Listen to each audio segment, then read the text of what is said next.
Hello everyone, I'm Balthazar Sahel from MPC Paris. I'm senior CG generalist, if I remember my correct title. Uh, so I will talk about workflow in and around Houdini beyond the interface and beyond this interrogative title. It's a presentation of how we worked on the movie Troll 2.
Okay.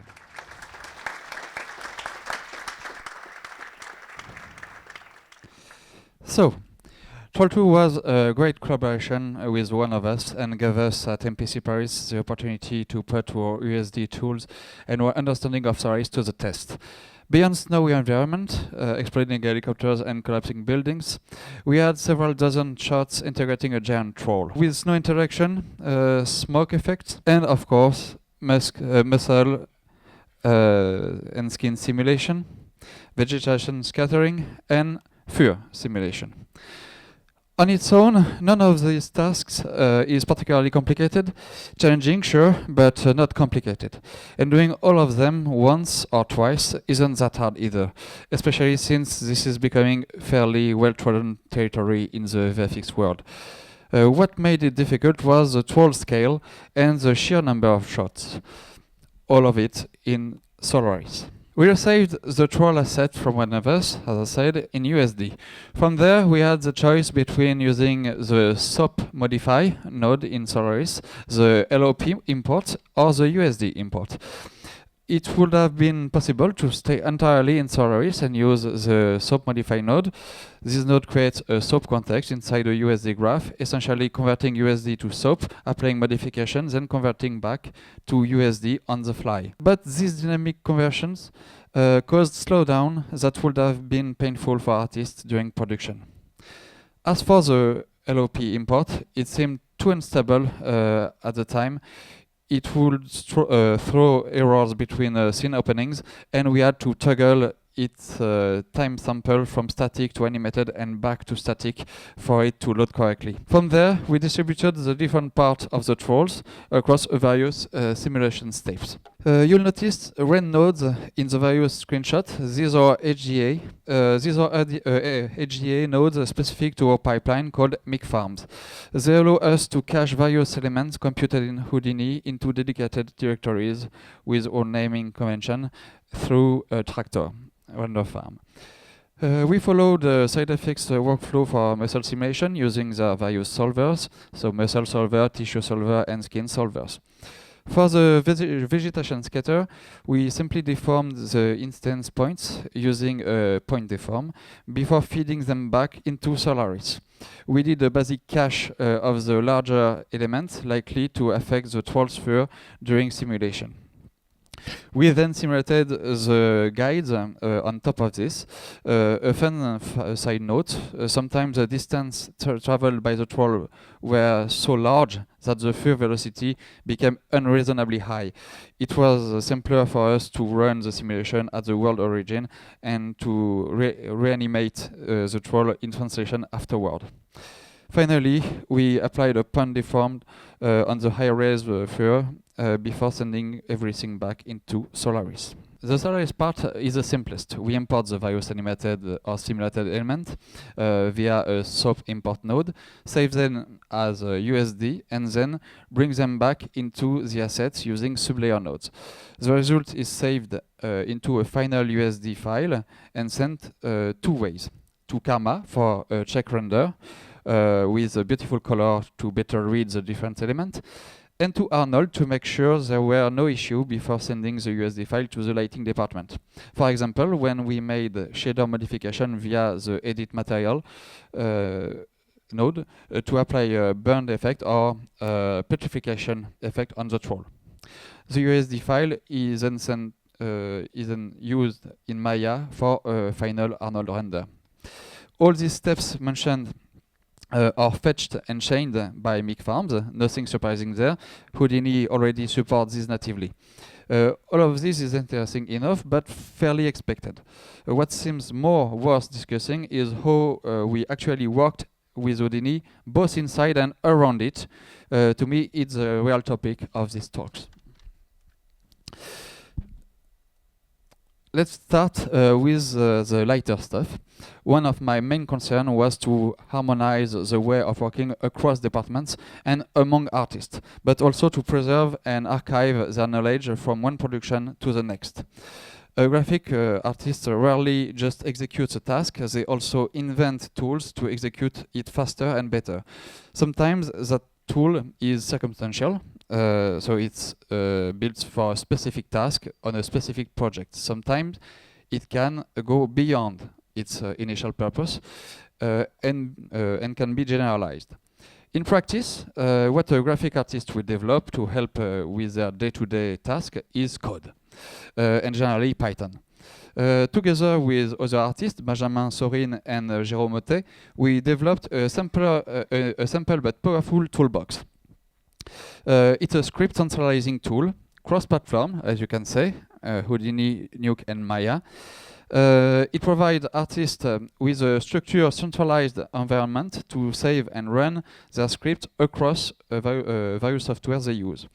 On top of that, there is a notion of tiers or escalation, as you can see with those small tabs. An artist can develop a script so useful during a production that it gets made available to all artists on that production. At the end of the production, a technical debrief takes place where we review which tools were actually used on the project. If a tool is deemed useful enough, it gets deployed across all current and upcoming projects. At the production level, this tool also allows leads to oversee certain manual steps within their team, since the toolbox offers an organizational interface that lets you sort script into freely defined categories. As you can see, each script, Python script, is put in some directory, Golem, ShotGrid, or Giro pipeline ShotGrid toolbox. And the toolbox recognize the directory as a tab, and so you can deploy a lot of scripts and organize them like step 1, step 2, step 3, and so lead your junior to do all the good action in the good order, right order. But in the case of node-based software like Houdini or Nuke, this toolbox also allowed us to share nodes and node groups in a more organic way. In Houdini, you might point out that there are already HDAs and the more recently recipes. However, I found HDAs somewhat rigid, which led me to prefer, for small everyday tools, a more flexible approach using the load item for file and the same item for to file functions native in the Python module of side effects. It's roughly the equivalent of a big copy past, except that the copied items remain accessible forever. And at the level of an individual artist, a project, or the entire company. This allows us to save and share graph templates across a production that remain completely open to modification, which is very practical and was very quickly adopted by our Houdini artists. We even built a wiki system for each saved template, which allows the toolbox to display an illustration and a description of what the template does, if the artist takes the time to fill it in, of course. MikChain. The biggest piece, in my view, is what we built around Houdini through an in-house tool called MikChain. It's a batcher. It sits above the various software we use, calls on them, and chains them together using the different building blocks of our pipeline. It lets us repeat a sequence of actions across an entire sequence without opening a single piece of software manually. This prototype tools comes in two parts. A list of variables there that can be used throughout the graph, and a graph section itself. In that graph, you will find some simple nodes that address data in red, and process node in different color dedicated to a specific software like Houdini. Inside each process, small actions blocks chain together before handing off the next process. Here is a recap of the graph steps we set up for the troll on Troll 2. We export the animation as Alembic, that's the process, that's the Maya process in blue. Oh no, sorry, in blue. There. Then we move to the Houdini section. Wow, magic. Okay, and we dive into it. So, this is all the small steps inside Houdini that will occur when we launch the graph. So, we update the frame range, we update the shot camera, we update the previously exported animation, then launch the muscle, tissue, and skin simulation, followed by the scatter cache driven by the skin. Save the intermediate caches, simulate the guide in Vellum, cache the groom point deforms, save the element as USD, and save the final USD. We then move onto the check render, and finally send the computed image into a Nuke pre-comp that is automatically published to Flow or ShotGrid. This is a very brute force approach, essentially die and retry. As soon as an animation or a batch of animations was ready to process, we'd send the list of the shots to the farm overnight for the next morning. This immediately showed us which shots would need more attention than others, and artists could focus on the problem areas flagged by the first MikChain pass. And that's the whole strength of the concept. of the concept.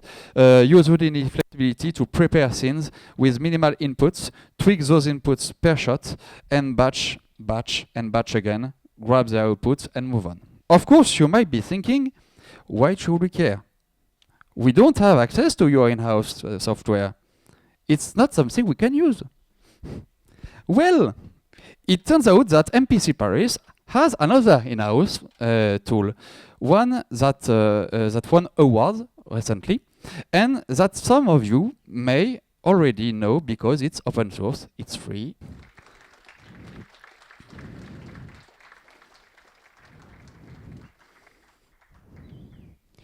You hear the sound, I know. It's Mushroom.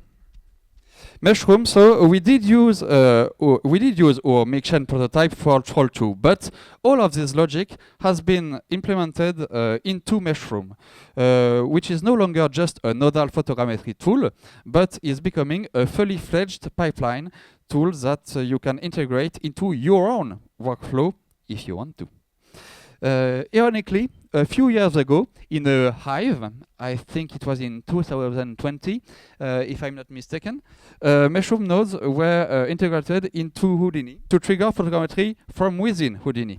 Today, it's the other way around. Mushroom can integrate Houdini and lets you chain Houdini actions together with other processes of varying complexity. You can see here an example of a pipeline equivalent to the MikChain graph that was shown to you earlier for muscle, skin, and fur simulation. So, the muscle simulation, there. After the tissue simulation, the skin and deform simulation, the guide simulation, and the render of verification, the final render, and of course the final image. To be clear, all that Houdini nodes were built in MPC Paris when the implementation of MikChain inside Mushroom was possible. But you can practically build anything, any nodes in Python, in Mushroom, since the 2025 version of Mushroom. So if some of you like code, it's pretty easy to do it. The node is pretty simple to define, and enjoy.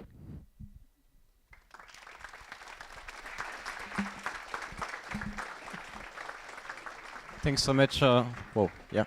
Thanks so much, Balthazar, for this amazing presentation. It's always nice to see the behind the scene and all the technical stuff. That's pretty nice. So thanks so much for that. Again, if there is any questions in the room, please raise your hand. Hello. Thank you for the presentation. I had a question because you made all this setup, but why did you not use tops at all? We don't use stops because they ask too high level of permission in farm. It's too dangerous, and we prefer to make all that what tops can do with Mushroom or MikChain, because it is controlled. It is fully controlled. It is inside our pipeline. It is using our own bricks of pipeline, our own blocks. So it's the most secure way to use it. Okay, so you can multi-thread it and just like tops, or is it like a bit slower, or just like works as well as good as tops? It's basically the same thing, except that tops are inside Houdini, so all the cache are already loaded inside your scene and so on, but it's basically the same ID, but we don't want to build an automation of our pipeline inside inside a non-free software. We want something that we can manage, and and the most open source as possible. Okay, thank you.